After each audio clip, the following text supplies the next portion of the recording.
Have I ever asked what that's from?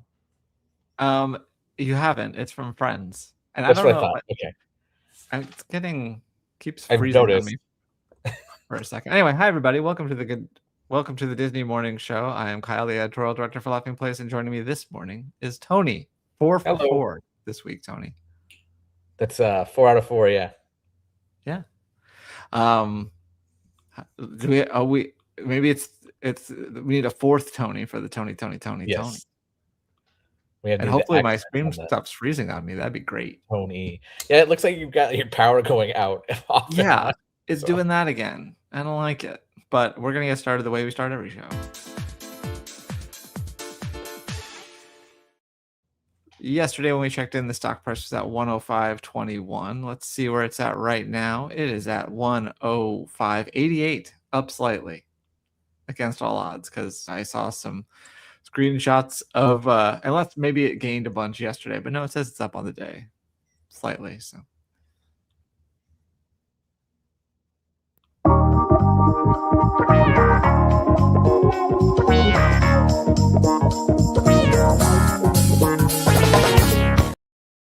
Nikki B trying to come up with the other spelling with 2 E's. I had a friend that would always spell it with EY just to be different than the Tony. But fair enough. Well, we got some breaking news last night, just in time for Kyle to do the article. And Shanghai Disney has revealed more details about its 10th anniversary celebration, which is called With You, It's Magic Plus, which, as we discussed previously, the plus actually is doing some double duty there, because the plus symbol is also the symbol for 10 in simplified Chinese. And so the celebration is going to start off on March 20th. And some of the new offerings include a new show called the Heart of Magic, which is going to be a castle stage show. Don't know why that's not showing. Let me just scroll down to the castle stage show part. There you go. All right, doesn't want to show. There we go. Castle stage show. And they're going to have 3 different stages that'll connect now. So that's pretty cool. Big scale show. And then there's also some additions to the current stuff. So Mickey's Storybook Express Parade is getting a pre-parade with Duffy and friends, all 7 Duffy and friends on one friend ship. And then there's also going to be a new Zootopia section that gets added to the parade. And then at night, Tony, do you already know the answer to this? What movie you think is being added to this fireworks show?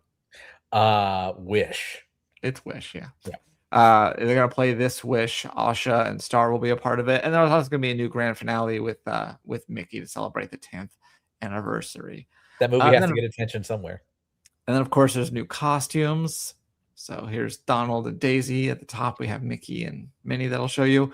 And then there's more merchandise and special foods, and all sorts of fun. And then there'll be ticket offers. Obviously, special tickets. You can turn them into like a little puzzle. That's kind of fun. That's fun.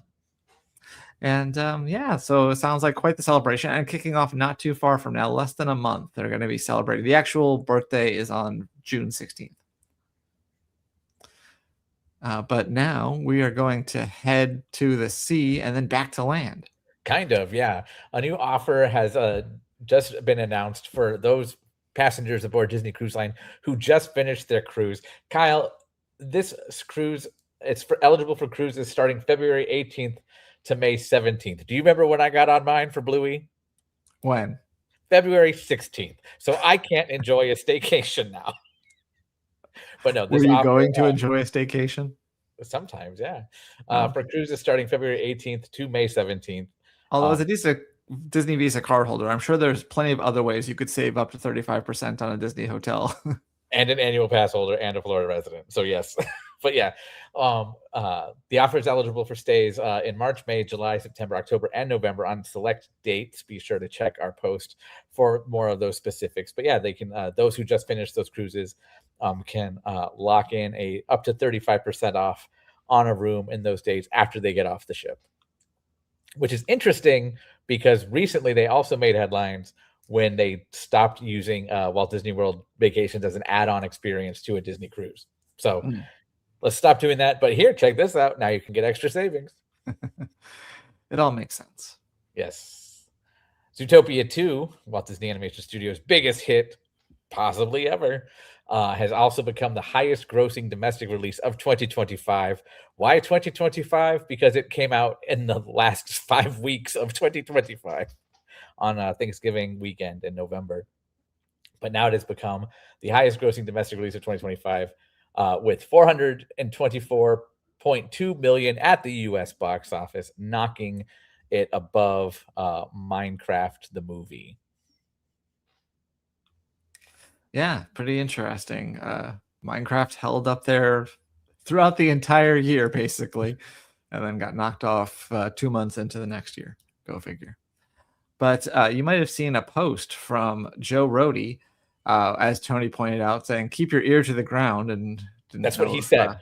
That is his quote. He did say that, and he's a little closer. His ears are a little closer to the ground than most people. But it looks like what he was teasing is a new book, because this popped up for pre-order on Amazon. Floating Mountains: The Art of Imagining the Impossible by Joe Rohde will be released this September, and it's being released by National Geographic, of all places. So look forward to September 8th is the exact date. It's available for pre-order now on Amazon and anywhere else you can get books. Tony, I feel like it's book announcement season. I have seen 3 different people that I follow announce books in the past 2 days. Who are the others? Joe Rohde is the first one. This coffee YouTuber I follow named Morgan, they announced they're having a book come out. Okay. And Pod Meets World is doing an oral history of Boy Meets World book coming out later this year too. And about 10 days ago, they also announced the Owl House graphic novel. So that's in your theory as well. So yeah, I think fall must be the time for books. So they announced them like 6 months ahead of time. So we're kind of in that sweet spot. Because this happened last year too with a bunch of personal finance bloggers that I follow. But speaking of books, Tony, see, I set up this segue intentionally. Very nice. Yes, there's a little golden book coming based on Frozen, but not the movie, not the sequel, not the short films, not the Olaf animation experience. No, the ride Frozen Ever After at Epcot, soon to be Disneyland Paris and Hong Kong Disneyland. That kind of takes place after the movie-ish, give or take, but still for some reason features the songs from the movie then. Either way. But yeah, that'll be available. That is available now on Amazon for $5.99, featuring all those favorites. Did you know that originally, because it's based on the ride, they had little digital screens for the faces of Anna and Elsa and Kristoff, and then they said, nah, let's just traditionally illustrate it, and now it's being printed and published. Well, actually, this book was first published in the 80s, and it at one part you read it backwards. That's cool. Yeah, the little golden history of Vikings. I remember that. Yeah, the trolls were a little scary, but it was anyway. And then in order to finish the book, you had to scan a QR code and watch a movie later. But well, maybe eventually they let you skip it. Eventually, for a while there, you had to wait. You couldn't close the cover until like the last year. These are very inside jokes. Anyway, Disney Plus has added local news feeds for some Disney owned stations of ABC stations. Ones in New York, Los Angeles, Chicago, Philly, Houston, San Francisco, Raleigh, Durham, and Fresno, California. That one of these things is not like the other.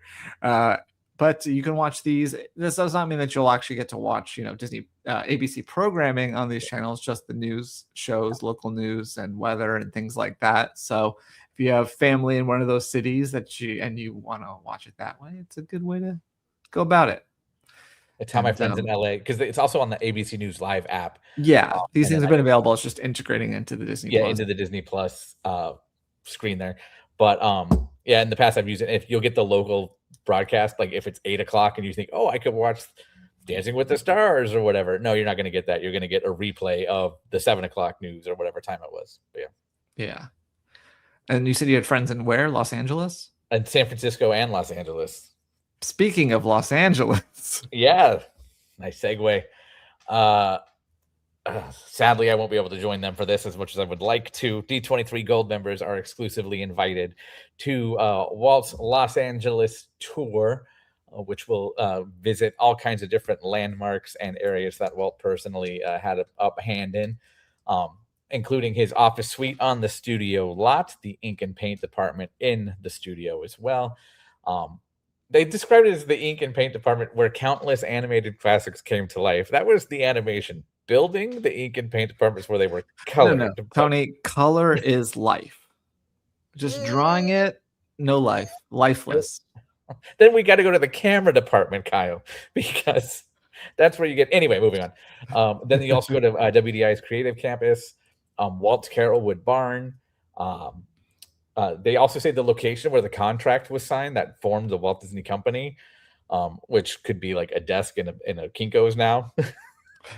Well, it would be impressive if it was a Kinko's, because those haven't existed That's for true. probably FedEx, 2 decades now. UPS store, whatever. The Walt's first studio on Kingswell Avenue, which is now a landmark, I believe. And then one of Walt's former homes, which is probably the one that's right down the street from the Kingswell studio. And then a private dinner of Walt's favorite restaurants, which, spoiler alert, is a Jack in the Box. I'm joking. No, not really. Is it Tam O'Shanter? It doesn't say. It just says a private dinner at one of Walt's favorite restaurants.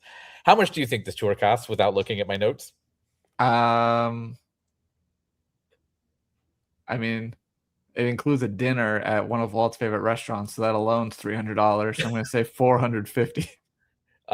It's also over 12 hours and involves walking and shuttles. Okay, sorry. Yeah, I don't know. $600. $2,000 plus a $3 processing fee. Exclusively for D23 gold members. Here's where I get upset. Our CEO said, Tony, you need to become a gold member so I can send you to these things. This is not one that I'm being sent to. So I don't think I so. to become a gold member, Kyle. Because it was free with Disney Plus? That's why. Wreck-It Ralph screenings, here I come. Yeah. Well, you can ask CFO Hugh Johnston about the cost of the. No, you probably can't, but he will be at the Morgan Stanley Technology, Media, and Telecom Conference on March 2nd, doing a Q&A, not with the people, but with the moderator. That'll take place at 1:05 Pacific on that day. So on March 2nd, be sure you hang out on Laughing Places. We will surely live blog that. I don't know where in the world Benji will be on that day, so it might just be Kyle live blogging that. We will find out. He's going to be gone for the shareholder meeting, and I'm like, dude, come on. Can't do this to me. So yeah, Hugh Johnston. And here's another Friends clip. And I've had my share of bad reviews. I still remember my first good one, though. Everything else in this production of Our Town was simply terrible. Joey Tribbiani was abysmal. Now that I've told you that intro is from Friends, do you know what episode and stuff? No. Okay. Are you familiar at all with Friends much? Some, but there's supposedly there's like a 90s sitcom camp where you either love Seinfeld and hate Friends, or you love Friends and hate Seinfeld. I'm definitely on the Seinfeld side of the argument. I like both of them very much. So, but it's an episode where the girl, you know how the girls and the guys switch apartments at one point? Mm-hmm. When they switch back. Okay. So there's a guy across the alleyway singing the song, and it annoys Rachel, but then Joey's excited because he's back. Anyway, RJ Decker, new show coming to ABC, and Maxon had a review of it. His headline is RJ Decker provides a strange and refreshing twist to the crime genre with an exceptional cast. In his final paragraph, not to give away any spoilers, there are definitely fun touches honing in on the crazy crime headlines you find out in Florida.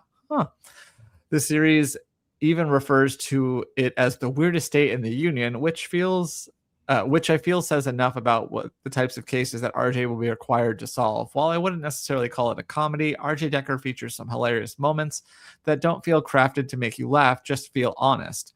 RJ Decker is definitely a fun shift in the crime procedural genre that features a spectacular chemistry between the cast, and I don't think it necessarily reshapes the genre, but it definitely is a refreshing take on the crime series. And this premieres on ABC on March 3rd, so feel free to check it out then. I think Nikki's looking forward to it. Nikki B, the hot guy from Felicity, would be my review. That's basically what Rebecca said. She said Ben from Felicity grew up. Is that what that was regarding? I had no idea. Was it Felicity though? Now I'm questioning it. Yeah, I think so. Anyway, And the rest. Was he the one that got the haircut that caused a controversy? No, that was Felicity. Oh, okay. Carrie Russell herself, the star Mouse of here. It's Felicity. Disney. And yeah. Well, there's a new video game collection coming out called Marvel Maximum Collection, which is going to bring together several 90s arcade games into one collection that you could purchase. 13 games in total, including X-Men the arcade game, Spider-Man X-Men Arcade's Revenge, Captain America and the Avengers, Spider-Man Venom Maximum Carnage, Venom Spider-Man Separation Anxiety, Silver Surfer, and more. And we don't exactly have a release date yet, but it will be coming to Nintendo Switch, PS5, Xbox Series X/S, and Steam. So keep an eye out for that. You can also add it to your wish list, whatever that means. Like on Nintendo Switch and Xbox Game Pass, it's kind of like pre-downloading or pre-saving music on a streaming service, like because you'll have access to it at some point. So once you get it, you can do that. Yeah. Well, Disney has have another collaboration with Redone, and with some animated classics. So we have a Pinocchio one, a Bambi one. But here's the thing: these shirts are $160. They are t-shirts. T-shirts, Tony. I was just gonna ask, what's more expensive, the Walt's Los Angeles tour or these shirts? You could have more than a dozen of these shirts for the Walt Los Angeles price, but that doesn't make it. In thrift shop where Macklemore's like, that's $50 for a t-shirt, and that was too much. This is 3 times as much as that. What would Macklemore think? Think twice. Joining us on the LP Morning Show where we use Macklemore math. Oh, I love that. Macklemore math. That's got good alliteration to it. Anyway, so yeah, if you want to spend $160 for a t-shirt, you know where to go. Shop through Laughing Place. It probably doesn't benefit us at all, but just do it anyway, just for fun. Get in the habit. Yeah, get in the habit of shopping for your 100. If you're spending $160 on a t-shirt, you're the type of person we want shopping through Laughing Place all the time. Catching up real quick, Fred says, sorry, I'm late. Top of the morning to you both. Thanks for joining us, Fred. I trust you didn't forget about us. Get rid of that comment there. And then he also is shocked at the price, and as is Nikki B. No thanks. What are they made of? Hold on, let me see. Maybe they're called Redone, so maybe there's some sort of recycling going on, but that should make them cheaper, you would think. Not more expensive. Sustainable designer brand. Okay. Building on success, crafted from recycled heritage cotton and designed to feel perfectly worn in. So they're distressed and they're 160. I haven't been that surprised by pricing on basics since American Apparel was a thing. Yeah, I haven't been that surprised since going into an American Apparel room and seeing the photos and being like, oh, I'm only supposed to wear the socks by themselves? I wasn't aware. You know who's not wearing American Apparel? Kids over at the Universal Kids Resort coming to Texas, Frisco, Texas, to be precise. But we did see a new video that showcased some of the attractions in 2 of the areas that are part of Universal Kids Park. Jurassic World Adventure Camp and SpongeBob SquarePants Bikini Bottom. The video highlights some of the newer stuff, like the Jurassic World Cretaceous Coaster, where you'll be able to look for everyone's favorite Ankylosaurus, Bumpy.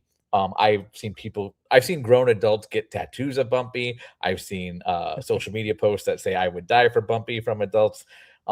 She's a character from Cretaceous, Camp Cretaceous and Chaos Theory, the animated series, which I'm behind on, and I need to get into this Bumpy camp myself. But yeah, and then there's also other smaller attractions like Mr. DNA's Double Helix Spin, Tyrannodrop, and then something near and dear to my heart, the opportunity to witness the hatching of a baby raptor. So, really cool about that. Jellyfish Fields Jamboree will be in SpongeBob SquarePants Bikini Bottom, along with the Barnacle Bus, which I believe is just kind of one of those rotating bus rides for kids. The one that has my attention, though, is Mrs. Puff's Boating School. That could be fun if done right. I'm thinking it's something like the Legoland boating school thing where you weave and round. And either way, it's got opportunities there. But I don't know. Would you ever eat at some place called Goofy Goobers? I mean, if Yak and Yeti is okay, then Hey, it's Yak and Yeti. But yes, I agree with you. But yeah, so check out that video over at the site. for sure.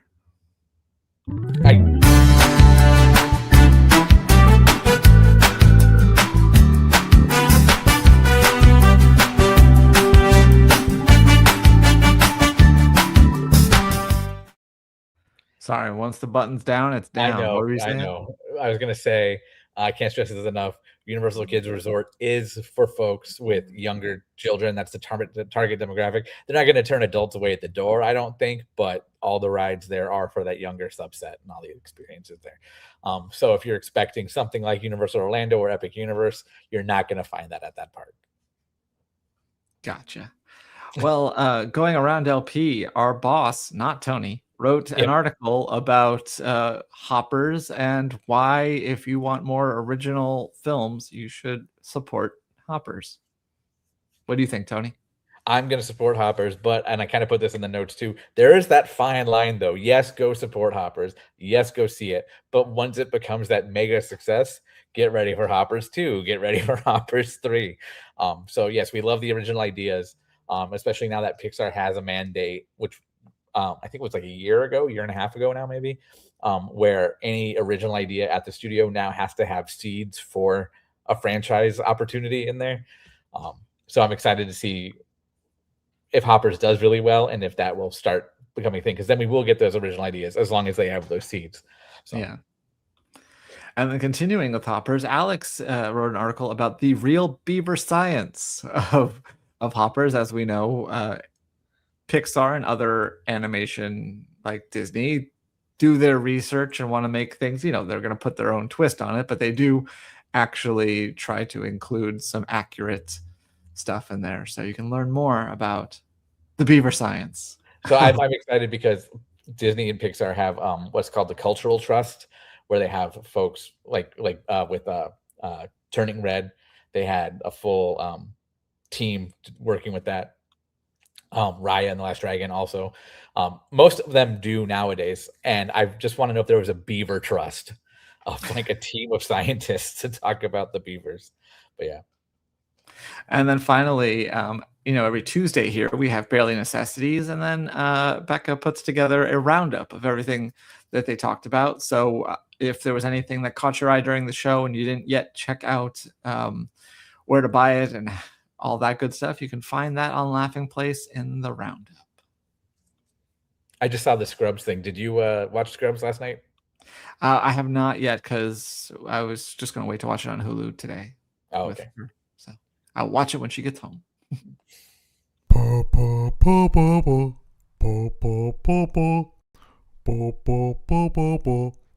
fun stuff.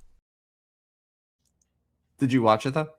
I did not. No, I wasn't always a big, huge Scrubs fan to begin with, but I have friends who are, and I wanted to know what your thoughts are, because everything I keep hearing is that it's exactly the same as it was, and that might not be a good thing. So, okay. But yeah, over on the Disney Cruise Line, things that aren't exactly the same are an adaptation of the animated classic Hercules that's aboard the Disney Destiny. The animated stars Tate Donovan, who voiced Hercules, and Susan Egan, the godmother of the Disney Destiny and the original voice of Meg in Hercules, sat down with the actors who reprised those roles in the new theatrical adaptation on board, Eleni Kantos and Corey Bradford, and they discuss what it's like to do the animated movie and what it's like to bring the show to life on stage.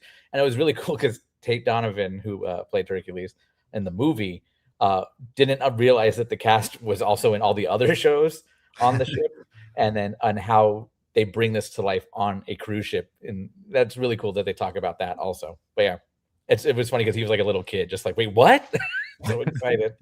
Tate Donovan, who is also on Friends, directed some episodes of Glee, so I got to work with him. My wife knows him more as Marissa's dad from the OC.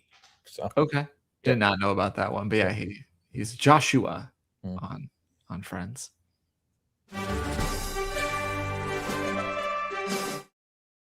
I'm sure it's coming, Nikki B. Sell a shoulder, Tom Lizard. I'm almost 100% sure that thing's coming. Yeah, I would. That should be a Sorcerer Streak question, but we'll get to that later. Okay. Pretty short one today, Tony. On this day in 1995, an attraction at Disneyland had its grand opening ceremony, but it didn't officially open for like another week. Indiana Jones? Yep, the only attraction you can think of that opened in 1995. On this day in 1999, a Touchstone movie debuted. It was directed by Gary Marshall and starred Juliette Lewis and Giovanni Ribisi. Go? No. Oh. That was my guess. I don't know. Oh, The Other Sister. Oh, that would have taken me a long time. Finally, on this day in 2012, this song from a Disney-released movie won Best Original Song at the Oscars. What year? 2012. So it means the movie was released in 2011.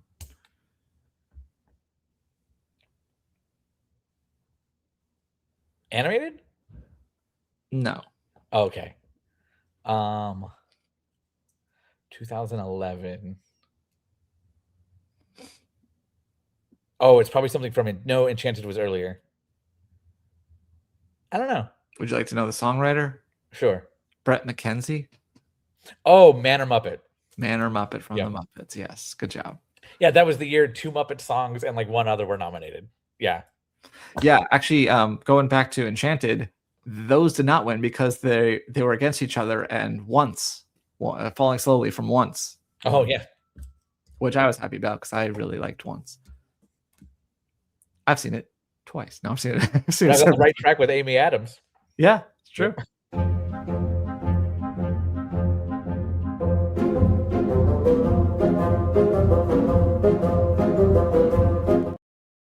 And now it's time to check in on Sorcerer Streak.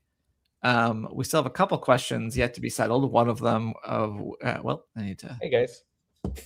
They're still there, just hanging out down the street.